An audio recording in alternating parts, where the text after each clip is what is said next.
ocorre hoje para chegar no momento de 2011? O peculiar do Levante do ano passado, e que foi apontado por todos os autores do livro, é o fato de que ele escapa dos aparatos políticos e sindicais tradicionais. Ele não foi um levante dentro do signo da esquerda tradicional. O que chamamos de esquerda tradicional? O espectro que vai, sobretudo, do Partido Comunista ou da sua herança, mas que também inclui, em alguma medida, a própria social-democracia, que em todos os países da Europa tem ainda como identidade, para manter o seu prestígio, a sua gênese ligada às lutas sociais. Recentemente houve o congresso do PSOE espanhol e ainda se canta a Internacional no congresso do PSOE, que se chama, inclusive, Partido Socialista Operário Espanhol. Esses partidos da social-democracia na Espanha, na Grécia, em Portugal e em outros lugares, foram exatamente os agentes dos piores planos a serviço do sistema financeiro, no sentido de cortar os recortes sociais, de cortar as conquistas sociais que eles tinham obtido nos anos 30. É um processo que teve características que foram até chamadas de edípicas, no caso grego, porque o Papandreou era exatamente o filho de um dos grandes clãs da social-democracia grega, que havia conquistado certos direitos trabalhistas e sociais do período anterior, e agora o filho vinha liquidar com a herança paterna, que era, na verdade, a herança de toda a social-democracia na sua fase em que ela trazia reformas. O reformismo da social-democracia se transformou naquilo que podíamos chamar de um reformismo sem reformas. Mantém um imaginário ligado à tradição da esquerda, mas na prática se torna o principal agente do sistema financeiro, da plutocracia bancária, do partido de Wall Street, para usar as palavras do David Harvey. Então esse elemento é talvez o mais esquizofrênico da nossa situação política. No momento da maior insurreição dos povos contra os ditames da Troika, que são os representantes, enfim, dessa bancocracia internacional,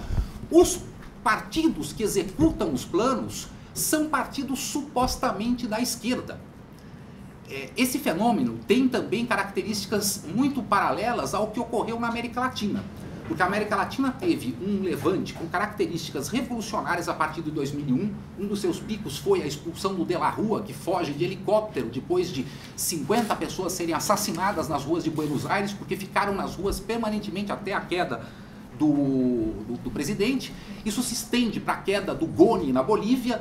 se estende para a queda da ditadura histórica do Paraguai, se estende para o fim do fujimorismo no Peru. Quer dizer, houve dos anos, enfim, para o início do século XXI na história da América Latina, também uma ofensiva revolucionária que talvez começou com a resistência ao golpe contra Hugo Chávez, que foi também uma insurreição de massas. Mas em todos os processos latino-americanos, seja o da Argentina ou da Bolívia, etc., ou agora mais recentemente até as expectativas colocadas no Ollanta Humala no Peru, em todos esses casos, os governos que se sucedem às promessas de transformação são governos que podíamos usar um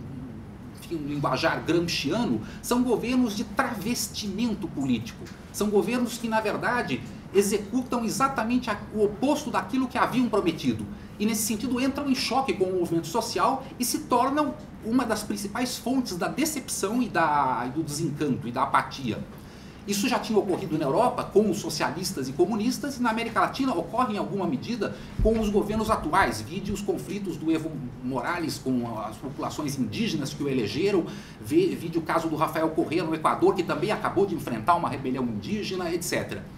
Então, o grande problema da rebelião que ocorre na Europa é a indefinição ainda, não só daquilo que queremos, como todos os autores fazem questão de destacar, há uma clara noção do que não queremos, um rechaço, enfim, à ordem vigente, a essa bancocracia, mas uma certa até mesmo ingenuidade na formulação de um programa alternativo.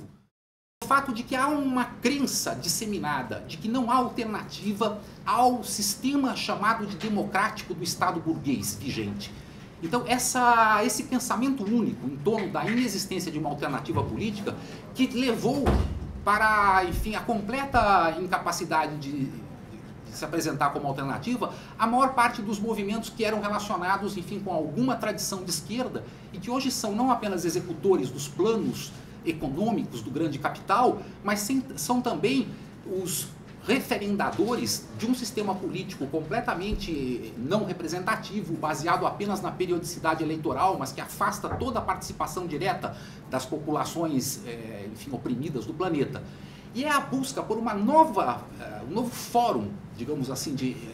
articulação política, que eu acho que esses movimentos clamam. A questão com a qual eu concluo, e eu deixo, enfim, como todos temos, a indagação e, de certa forma, enfim, a tentativa de buscar alguma reflexão que nos aponte uma saída, é a pergunta em torno de se o movimento social vai conseguir desenvolver uma nova forma crítica à antiga esquerda, completamente, enfim, corrompida,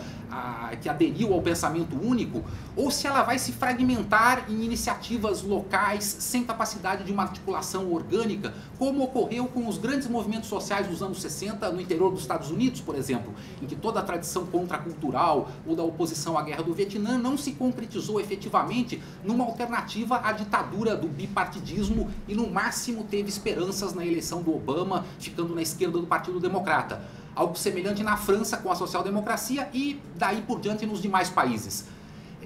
A grande questão é essa: vai haver uma nova esquerda que seja capaz de articular os movimentos insurrecionais que surgem na juventude, que surgem nos setores operários agora que entram numa perspectiva de greves gerais, como ocorre na Espanha, ou o movimento vai continuar sendo tutelado pelos aparatos tradicionais, como as grandes centrais e os grandes partidos? Eu encerro com uma única frase que reflete talvez o episódio mais emblemático desse dilema, que foi o dia 20 de outubro do ano passado, quando se deu o segundo dia da greve geral de 48 horas, da quinta ou sexta greve que era convocada na Grécia só naquele ano. O primeiro morto dos enfrentamentos na Grécia não foi resultado da ação da polícia, foi resultado do confronto entre o Partido Comunista, o KKETA, e o seu sindicato, a sua central sindical, o PAMI, que tinham realizado uma enorme greve geral e uma enorme manifestação, e se enfrentaram com setores anarquistas e de uma ala mais à esquerda e setores espontaneístas que queriam atacar o parlamento. E nesse momento não foi a polícia que defendeu o parlamento, foi o serviço de ordem do Partido Comunista, provocando o primeiro militante que provavelmente morreu dos gases, um senhor que teve um ataque cardíaco, mas que foi no choque não com a polícia, mas entre frações do próprio movimento. Então eu acho que o drama grego, que é talvez o epicentro da crise, agora se deslocando um pouco para a Espanha, mostra os riscos que estão colocados da esquerda tradicional novamente fazer o papel de uma espécie de guarda pretoriana do regime, como já fizeram, inclusive em 68, esse foi o papel do Partido Comunista Francês, e não surgir uma outra alternativa que possa fazer frente aos antigos aparatos que continuam colonizando o imaginário da classe operária, da juventude e de todos os setores alternativos na tradição europeia e em outras regiões do mundo.